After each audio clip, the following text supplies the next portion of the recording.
Friends नमस्कार आपण मानकु मोर channel Indian flavour को बहुत बहुत स्वागत जनाऊँगी।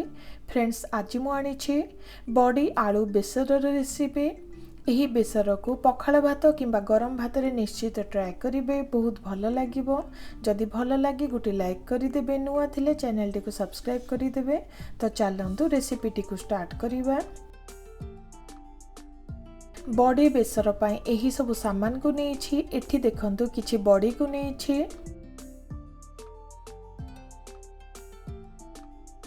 एठी देखंतु दुईटी मीडियम साइज आलू को नहीं। आलूर चोपा को रखी एही परी लंबा लंबा शेप रे काटी नहीं। ता सहित बेसर पाई एठी मु गोटे मीडियम साइज रसुण कोल, अधे इंच हेब अदा, गोटे चामच हेब सोरिष, अधे चामच हेब जीरा और दुईटी सुखिला लंका को भिजाई रखी। ता सहित देखंतु गोटे मीडियम साइज पियाज को काटी नहीं, गोटे मीडियम साइज टमाटो और किछि भृसंग पत्र को नहीं। एठी देखंतु अधे चामच हेब पंच फुटण और दुईटी सुखिला लंका को नहीं। मसला भितरे एठी मु नहीं 2 चमच हेब धनिया गुंड, गोटे चमच हेब लंका गुंड, अधे चमच हेब जीरा गुंड और अल्प टिके हलदी गुंड, हेंगु को नहीं। ता सहित देखंतु स्वाद अनुसार लूण और एठी मु प्राय 3 रु 4 चमच हेब सोरिष तेल को नहीं। तो चलतु रेसिपी टी को स्टार्ट करिबा।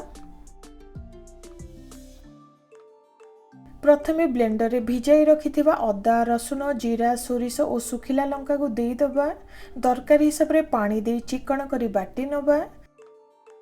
देखंतु चिकन करी बाटी नेली, बेसर बटाटी रेडी हेई गला। एठी गोटे पैन रे गोटे चामच हेब सोरिष तेल को गरम करी नेउछे। तेल टिके गरम हैला परे सेथिरे बड़ी को देई दबा।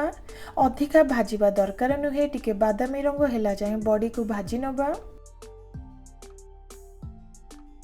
किछि समय परे देखंतु बड़ी हल्का टिके भाजी गलानी। एबे गोटे प्लेट को काढी नेउछे।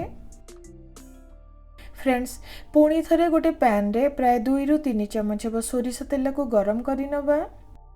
देखंतु तेल गरम हो सारिलाणी। एबे सेथिरे पंच फुटण, दुईटी सुखिला लंका और अल्प टिके हेंगु को देई दबा।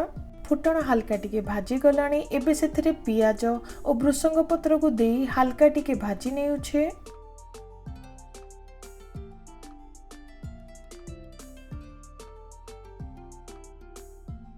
देखंतु पियाज और भृसंग पत्र को हल्का टिके भाजी नेली। एबे सेथिरे काटी रखिथिबा आलू खंड को दबा।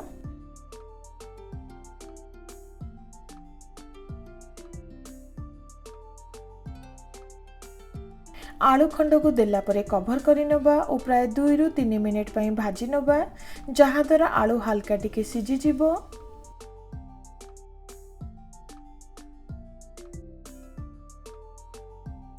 फ्रेंड्स देखंतु प्राय 3 मिनिट पई भाजी नेछि। आलू हल्का टिके नरम लागुछि। आगरु जे बेसर बटाटी रेडी करिथिले सेही बेसर बटा को देई दबा। ता सहित एठी मसला गुंड को दबा। मसला गुंड को देला परे भल भाबरे सब को मिसाई नेउछे। देखंतु भल भाबरे सब को मिसाई नेली। एबे कवर करी नै प्राय 2 रु 3 मिनिट पई कसी नबा। किछि समय परे देखंतु आलू मसला सह हल्का टिके कसी गलाणी। एबे सेथिरे पानी दबा। फ्रेंड्स बेसर बटा टिके काठुआ थिले ही भल लगे, तो एठी अधिका पानी ऐड करिवार किछि दरकार नुहे। अल्प टिके पानी देइछि। एठी मु प्राय गोटे ग्लास हेब पानी देली। एबे सेथिरे टमाटो कटा ता सहित स्वाद अनुसार लूण को देई भल भाबरे सब को मिसाई नेउछि।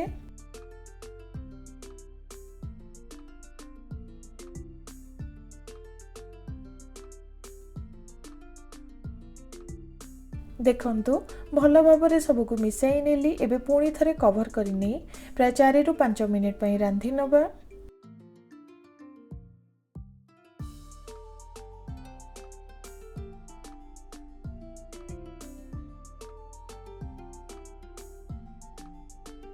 फ्रेंड्स देखंतु प्राय 4 मिनिट पई रांधी नेली।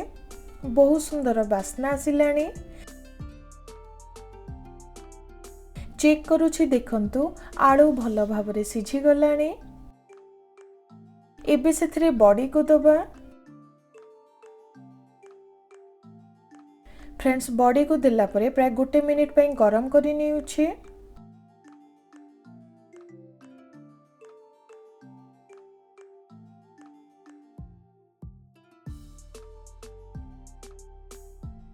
तो फ्रेंड्स देखंतु बड़ी आलू बेसरटी आमर रेडी हो गला। केमिति लागिला निश्चित शेयर करिवे। जदि भल लगे गोटे लाइक करिदेबे। नुआ थिले चैनल को सब्सक्राइब करिदेबे। रहुछि नमस्कार।